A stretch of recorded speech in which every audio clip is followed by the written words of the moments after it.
सारा दुनिया पा देखला आपन दल जहाँ कला रथयात्रा गोटे दिन स्थगित रहा आदानी आदानी ओडिशा केबे बयसर अपराह आसी पहुंची सारे जमदूत सब बंद हुए हेले लोक मैंने कहते जे पूर्व सरकार जहाँ करथिले आपन सरकार केवल ताकू रंग मारुछंती। अरे भाई राज्य आमर घर आमर सरकार आमर आम जहाँ चाहिए से करूँ जनता टैक्स रे आपन सरकार चली ये पोस्ट ऑफिस ताला मु खोली पारुनी 25 वर्ष है लड़ाई कर चलती मु मत भंडार घर कथा कौन कह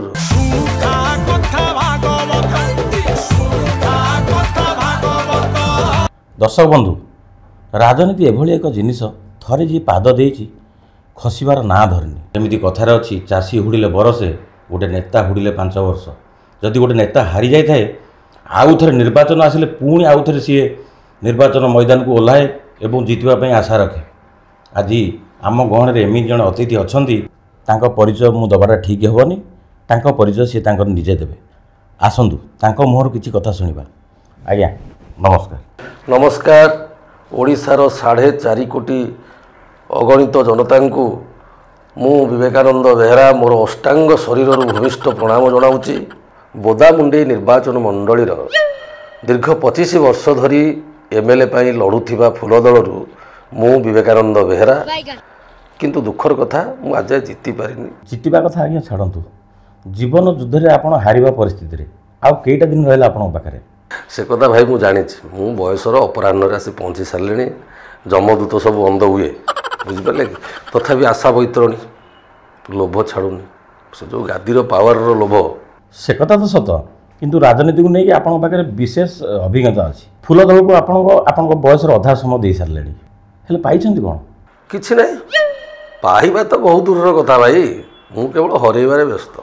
आपन कौन कौन सब हरइछंती मोर पाखापाखि बाटिए जमी था बाटिए माने बुझ तो 25 एकर हाँ 25 एकर 25 वर्ष है मोर लड़ाई चलती प्रति वर्ष गोटे गोटे एकर बिक्री होची कौन एबे मो पिला छुआ भाग चाष कर चलुचंदी गोटे कथा मु बुझी पारुनी आपन तो किछि पाउ नाथि हेले पार्टी पे त्याग कौन पाए एटा गोटे भल पाइबा प्रेम आपन जा बुझी पारिबे। देखंतु राजनीति निशा ड्रग्स निशा ठू भी आउरी अधिक आ राजनीतिटा कहवाक गले गोटे माया नगरी जदि आपण ता भीतर थरे पशिले आउ बाहरिया इच्छा हेन बुझीपार तो तेणु मु जिते हारे दल प्रति मोर तो गोटे कर्तव्य अच्छे हेले लोक कहते आपन दल कर्तव्य अवहेला करुची एमती लोक कहते जे आपन दल भोट चोरी कर जीति मु तो 25 वर्ष है खोद हारुची आ चोरी के कली मु आपन कथा कहूनी आपन सरकार कथा कहूची लोक माने किछि कहूना एटा आपण कहउचंती बुझिपारले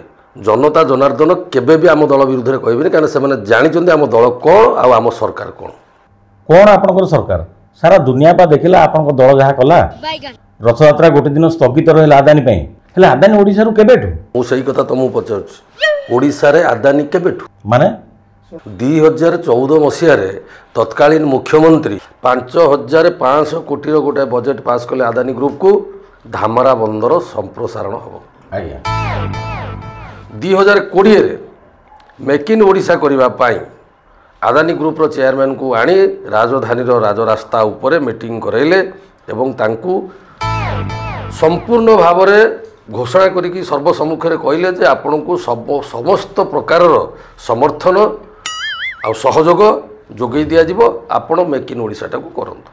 तापरे 2018 मसीह तत्कालीन मुख्यमंत्री अहमदाबाद रे जाइकी राति अधिया नुचिकी आदानी ग्रुप चेयरमैन सहित मीटिंग करते जितेबाला मीडिया सामने पड़गले कौन कहले जे मु आसी धामरा बंदरर द्वितीय पर्यायर संप्रसारण बाबद आलोचना करने एबे मते तमे कुओ भाई आदानी ओडिशा रे केबेठु हेले लोक माने कहउछंती जे पूर्व सरकार जहाँ करथिले आपन सरकार केवल ताकू रंग मारुछंती एखन सत कथा बाबू तुम किसी बुझिल बुझल धर तमे राजधानी रे गोटे पुराना घरटे किनिल ए बीडीए घर फर जो लोक छाड़ी पड़ो बिकी दौर तो गोटे किनल तुम से जो पुराना रंग फंग जहाँ थी सेमती रखियो ना नुआ हिसाब सजासजी कर निश्चित भाव में मु मो पसंदर सजेबी आम सरकार कौन भूल कला ता घर से सजेबनी आज्ञा पूर्व सरकार आनंद वन तैयारी करते आपण सरकार जो आसला खुशी वन कहले आपन तो से वन तैयारी करनथिले किंतु ना कहीं आप चेंज करदे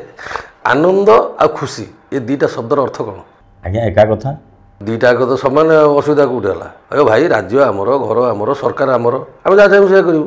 ଆମ ରାଜ୍ୟ କ'ଣ ଆପଣଙ୍କର ପୈତୃକ ସମ୍ପତ୍ତି? ଆପଣ ଯାହା ଚାହିଁବେ ସେଇଆ କରିଦେବେ? ଜନତାଙ୍କ ଟ୍ୟାକ୍ସରେ ବା ଆପଣଙ୍କ ସରକାର ଚାଲିଛି। ଆପଣ କହୁଛନ୍ତି ଆପଣ ଯାହା ଚାହିଁବେ ସେଇଆ କରିବେ? ରମେଶ ବାବୁ ଆପଣ ଏତେ ହିଟ୍ କାହିଁ ହେଉଛନ୍ତି? ନା ମୋତେ ହିଟ୍ କରାଉଛନ୍ତି? ହଁ ଏଠି ଇଣ୍ଟରଭ୍ୟୁ ନେବା ପାଇଁ ଡାକିଛ ନା ମରାମରି ହେବା ବାଡ଼ାବାଡ଼ି ହେବା? କ'ଣ କି ପ୍ରୋଗ୍ରାମ କରିଛ ତ? ବିବେକାନନ୍ଦ ବାବୁ, ସେ ଲୋକମାନଙ୍କ ଭିତରୁ ମୁଁ ବି ଜଣେ।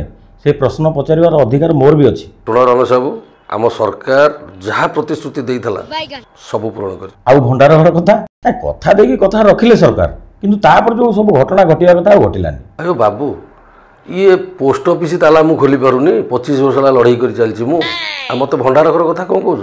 ମୋ ନିଜ ଭାଗ୍ୟର ତାଲାଟା ପୁରା ମୁଁ ଖୋଲି ପାରୁନି ଏପର୍ଯ୍ୟନ୍ତ। ଦେଖନ୍ତୁ ଆଜ୍ଞା, ନିର୍ବାଚନ ଇସ୍ତାହାରରେ ଆପଣ କ'ଣ କହିଥିଲେ ଯେ ମହିଳାମାନଙ୍କୁ ସଶକ୍ତିକରଣ କରାଇବେ, ଗୋଟେ ସୁଭଦ୍ରା ଯୋଜନା କଲେ 50,000 ଟଙ୍କା ଦେବେ ବୋଲିକି ପ୍ରତିଶ୍ରୁତି ଦେଲେ। ହେଲେ କଲେ କ'ଣ? 5,000 ଟଙ୍କା ଦେଉଛନ୍ତି, ଲୋକମାନେ କରୁଛନ୍ତି କ'ଣ? ଖର୍ଚ୍ଚ କରିଦେଉଛନ୍ତି, କିଛି ହେଇପାରୁନି। ଆପଣ ବୁଝିପାରୁନାହାନ୍ତି, ବୁଝିଲେ ରମେଶ ବାବୁ? ଯଦି ଗୋଟିଏ ଗରିବ ଲୋକକୁ ସଶକ୍ତି କରିବା ପାଇଁ, ଜଣେ ମାଆକୁ ବା ମହିଳାକୁ ଯଦି ସଶକ୍ତି କରିବା ପାଇଁ ଏକାଥରେ 50,000 ଆମେ ଦେଇଦେବା, ସେ ନେବ ଖର୍ଚ୍ଚ କରିଦେବ, ଆଉ ଆମକୁ ଭୁଲିଯିବ। ବୁଝିପାରିଲେ କି? 5,000 ଲେଖା ଦେଲେ ତାର ମନେ ରଖିବ 5 ବର୍ଷ ପର୍ଯ୍ୟନ୍ତ, ସେ ଆମକୁ ଭୁଲିବନି, ମନେ ରଖିବ। ପ୍ରଥମ କଥା। ଦ୍ୱିତୀୟ କଥା, 5,000 ନେଲା, କି 2ଟା ଛେଳି କିଣିଲା, କି 10ଟା କୁକୁଡ଼ା କିଣିଲା, ତା ପରିବାର ସେ ସେଥିରେ ଭରଣ ପୋଷଣ କରିବ। 50,000 ନେଲେ କ'ଣ କରିବ? 50,000 ଟଙ୍କା ଯଦି ନେଲା, ତା ପୁଅ ଜିଦି ଧରିବ ଗୋଟେ ମୋଟର ସାଇକେଲ କିଣିଦିଏ, କିଣିଦେଲା, ସରିଗଲା। ଆପଣଙ୍କ ସରକାରଙ୍କର କଥା ପ୍ରବଳ, ହେଲେ କାମ ଦୁର୍ବଳ। ଧନ୍ୟ ତମେ ଆଉ ଧନ୍ୟ ତମ ସରକାର। ମୋ ସରକାର, ମୁଁ ମୁଖ୍ୟମନ୍ତ୍ରୀ ନା ମୁଖ୍ୟମନ୍ତ୍ରୀ ମୋ ଜେଜେ? କ'ଣ ଦଳୀୟ କର୍ମକର୍ତ୍ତା ନା? ମୁଁ ଦଳୀୟ କର୍ମକର୍ତ୍ତା, କିନ୍ତୁ ଇଏ ସରକାରକୁ ଗାଦିକି ଆଣିଛି କିଏ? ଆପଣମାନେ ଆଣିଛନ୍ତି। ବିନା ଭୋଟରେ କିଏ ମନ୍ତ୍ରୀ ହେଲାଣି? ତେଣୁ ଓଡ଼ିଶାର 4.5 କୋଟି ଜନତା ହେଉଛନ୍ତି ଏଥିପାଇଁ ସମ୍ପୂର୍ଣ୍ଣ ଭାବେ ଦାୟୀ। ବିବେକାନନ୍ଦ ବାବୁ, ଦଳ କଥା ଛାଡ଼ନ୍ତୁ, ଆପଣଙ୍କ ଅଞ୍ଚଳ ଆଡ଼କୁ ଟିକେ ଯିବା। ଆପଣଙ୍କ ଅଞ୍ଚଳରେ ଆପଣ ଜଣେ ଭଲ ଲୋକ, ଲୋକମାନଙ୍କୁ ସାହାଯ୍ୟ କରନ୍ତି, ହେଲେ ନିର୍ବାଚନ ଆସିଲେ ଲୋକମାନେ ଆପଣଙ୍କ ପାଖରୁ ମୁହଁ କାହିଁକି ଫେରାନ୍ତି? ଆପଣଙ୍କୁ ଭୋଟ କାହିଁକି ଦିଅନ୍ତିନି? କଥା କ'ଣ କି, ମୋର ଯେଉଁ ନିର୍ବାଚନ ମଣ୍ଡଳୀ ବୋଦାମୁଣ୍ଡେଇ, ସେଠି ଏରିଆଟା ହେଲା ପିଟା ବିଜେଡ଼ି, ବୁଝିପାରିଲେ କି? ତାପରେ ତାଙ୍କ ସରକାର ବି ଥିଲା 25 ବର୍ଷ ଧରିକି। ତେଣୁ ସେ ଜାଗାରେ କଣ୍ଟେଷ୍ଟ ମୁଁ 25 ବର୍ଷ ଧରି କରୁଛି, ସେଇଟା ହେଲା ବେଶୀ ବଡ଼ କଥା, ବୁଝିପାରିଲେ? ଆଉ ଲୋକଙ୍କ ସେବା, ମୁଁ ତ ଜମିବାଡ଼ି ବିକିକି ଲୋକଙ୍କ ସେବା କରିଛି, ଆଉ ମୋ ଶେଷ ନିଶ୍ୱାସ ଥିବା ପର୍ଯ୍ୟନ୍ତ ଲୋକମାନଙ୍କ ପ୍ରତି ମୋର ଯେଉଁ କର୍ତ୍ତବ୍ୟ ତାହା ମୁଁ କରୁଥିବି। ପ୍ରକୃତରେ ଏଇଟା ଆପଣଙ୍କ ମନର କଥା ନା ଏଇଟା ଏକ ରାଜନୈତିକ ବାର୍ତ୍ତା? ହେ ଭାଇ ଦେଖ, ମୁଁ ଯଦି ଏଇନେ ହାତ କାଟିକି ରକ୍ତରେ ବି ଲେଖିଦେବି, ତଥାପି ତୁମେ ବିଶ୍ୱାସ କରିବନି, କହିବ ଏଇଟା ରାଜନୀତିକ କଥା। ଏଥିପାଇଁ ଦାୟୀ କିଏ? ଆମେମାନେ। ଦେଖନ୍ତୁ ଆଜ୍ଞା, ଯେତେବେଳେ ନିର୍ବାଚନ ଆସେ ଆପଣମାନେ ଲୋକମାନଙ୍କ ପାଖକୁ ଯାଆନ୍ତି, ତାଙ୍କ ଗୋଡ଼ ହାତ ଧରିକି ଭୋଟ ଭିକ୍ଷା କରନ୍ତି, କିନ୍ତୁ ଜିତିଗଲା ପରେ କ'ଣ ହୁଏ?